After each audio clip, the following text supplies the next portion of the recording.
Praise lord. బాగున్నారా? ఒక కుటుంబ వ్యవస్థ కలిసి ఉండడానికి కట్న కానుకలు అనేవి సహకరిస్తాయా? అందచందాలు సహకరిస్తాయా? పెద్ద కులాలు లేకపోతే మామూలు కులాలు అనేవి సహకరిస్తాయా? శాలరీలు బాగా సంపాదిస్తున్నారు కాబట్టి వారు కలిసి అన్యోన్యంగా జీవించగలుగుతారా? ఇవన్నీ వట్టి మాటలై.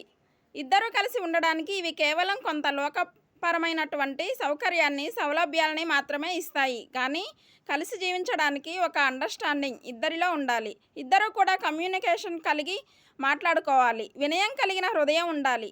మూర్ఖత్వం, అహంకారం లేకుండా జాగ్రత్త పడాలి.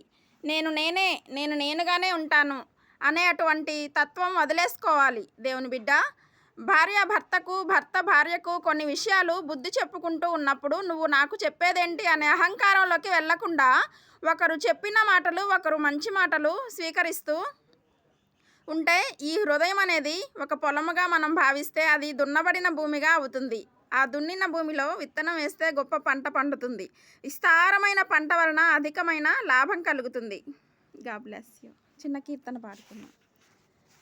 నీవే ద్రాక్షవల్లివి, నీ యందు నిలుచువాడు ఎన్నటికీ ఎండిపోడంటివి. నీవే ద్రాక్షవల్లివి, నీ యందు నిలుచువాడు ఎన్నటికీ ఎండిపోడంటివి. నీ యందు నిలుచువాడు బహుగా ఫలింతురు అంటివి. వాడు బహుగా ఫలింతురు అంటివి.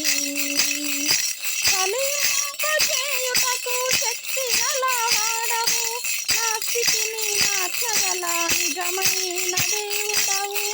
ఫలింపచేయుటకు శక్తి గల వాడవు, నా స్థితిని మార్చగల నిజమైన దేవుడవు. నీ యందు నిలిచే కృపణీయము యేసు, నీలో ఫలించే వరమీయుము యేసు.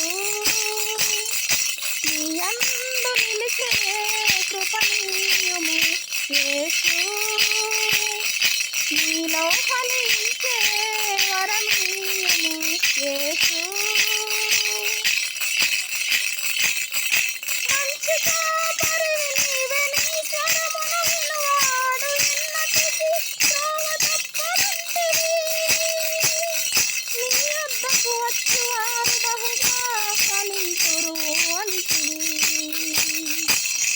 Praise the Lord. దేవునికి మహిమ కలుగును గాక.